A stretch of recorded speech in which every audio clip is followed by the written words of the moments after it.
이제 설 연휴가 마무리되니까 이제 대선은 한 달 남짓 남았습니다.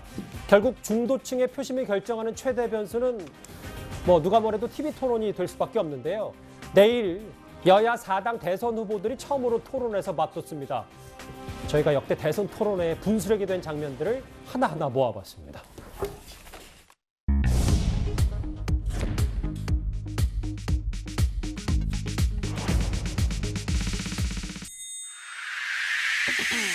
단일화를 계속 주장하시면서 이렇게 또 토론회에도 나오시는 이유가 있습니까? 이것만 기억하시면 됩니다. 박근혜 후보 떨어뜨리기 위한 겁니다. 저는 박근혜 후보를 반드시 떨어뜨릴 겁니다.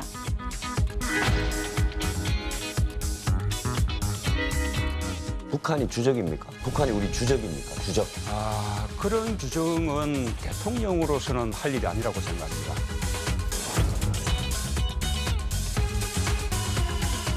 제가 갑철수입니까? 안철수입니까? 제가 MB의 아바타입니까?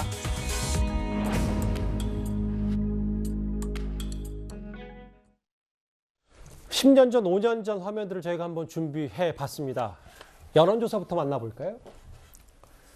대선 TV 토론 시청할 의향 있냐? 꼭 볼 것이다가 46%. TV 토론이 지지 후보를 정하는데 중요한가? 75%가 그렇다라고 답했습니다. 나 이재명 찍을 거야, 윤석열 찍을 거야, 안철수 심상정 찍을 거야. 다 마음 정한 분들 말고 중도층에게는 TV 토론 꽤 중요한 거 아닙니까? 첫 번째 여론조사는 맞는 것 같고 두 번째 여론조사는 지금까지 있었던 현실과는 꼭 일치하지는 않는 것 같습니다. 우선 TV 토론에 대한 관심은 굉장히 큽니다. 1997년에 우리가 처음 TV 토론 시작했는데 그때 무려 55%가 시청을 했으니까 엄청난 시청률이고 2017년 대선 때도 34%까지 나왔습니다. 미국에서는 하나의 채널이 중계하는데 우리는 사실 거의 모든 채널이 한꺼번에 중계하니까 이렇게 높은 시청률이 나오는 건 당연하고 국민의 향후 5년간 이끌어갈 지도자에 대한 관심도 당연하다고 봅니다. 그럼 이제 실질적으로 TV 토론이 선거에 얼마나 영향을 미치느냐. 제가 2004년, 2008년 이제 워싱턴 특파원으로서 미국 선거도 취재했었는데 그때 정말 귀에 닳도록 들은 얘기들 한번 꺼내보면 첫째, TV 토론이 승부를 결정짓지 않는다. 승부를 정말 결정지었다고 볼 수도 있을 만한 장면이 두 개가 있었는데 1960년에 처음 TV 토론 미국에서 시작했는데 그때 케네디하고 닉슨이 부딪혔을 때 예. 그리고 1992년에 젊은 클린턴과 조금은 노쇠해 보이는 조지 H.W. 부시 대통령이 TV 토론에서 만났어요. 그때는 좀 영향이 있었다고 보지만 다른 선거들은 거의 다 경제가 승부를 결정한 걸로 돼 있고 우리나라도 보면은 2007년 이명박, 2012년 박근혜, 2017년 문재인 다 TV 토론을 굉장히 잘하는 분들은 아니죠. 심지어는 2002년 노무현 후보도 TV 말은 잘하지만 TV 토론 때문에 이겼다고 보는 분들은 아무도 없으니까 승부에는 별 영향 없습니다.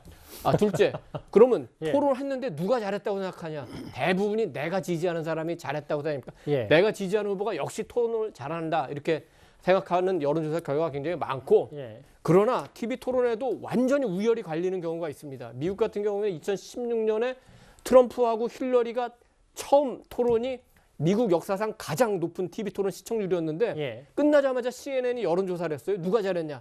힐러리가 57대 34로 잘했다고 나왔습니다. 누가 이겼죠? 결국은 트럼프가 이긴 거예요. 알겠습니다. 다만 아까 우리 김영카가 지적한 대로 중도층이 보기에 사실은 TV 토론 때문은 아니고 다른 이유 때문인데 내가 이 후보 찍을 건데 토론도 잘하잖아. 이런 명분으로 삼을 수는 있는 거죠. 예. 갑자기 TV 토론 무용론까지 제기하셨습니다. 그렇게 큰 영향 없을 것이다라는 이도원 의원님의 개인적인 시각도 좀 들어봤는데요. 일단 알겠습니다.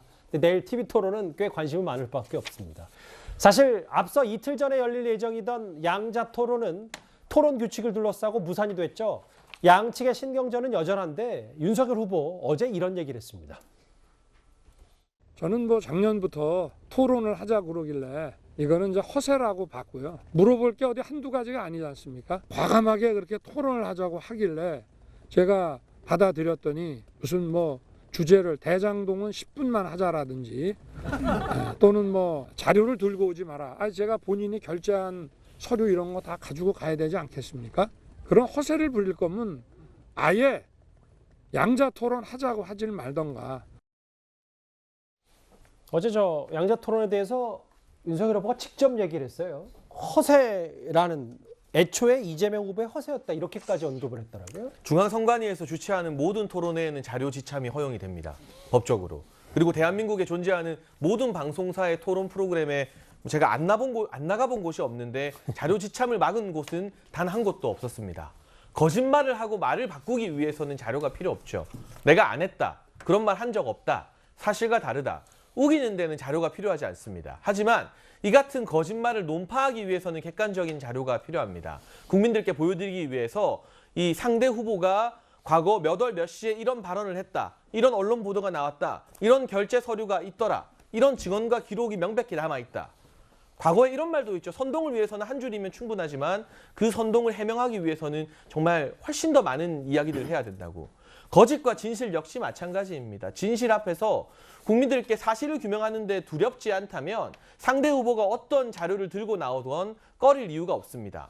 굳이 자료 반입을 막는다는 것, 중앙선관위나 모든 방송국에서 다 허용하는 자료 반입을 별도의 룰을 만들어서 막고 그걸 핑계로 토론을 완전히 없애버린다는 것은 그 자료에 담겨있는 진실이 두렵고 자료로 증명할 수 없는 상황에서 현란한 이 말재주로 책임 회피를 하고 이 거짓말을 하겠다는 그런 뜻이 아닐까. 결국 국민들이 누가 더 자신감이 있는지, 누가 뭔가 숨기는 게 많은 것 같은지 이 자료 지참 해프닝을 보고 판단을 내리셨을 것 같습니다. 제가 일부러 또 반대편에 한번 서보면 민주당 얘기는 보좌진이 써준 모범 답안 없이는 윤석열 후보가 토론할 능력이 없나 이렇게 반박을 민주당에선 했었습니다.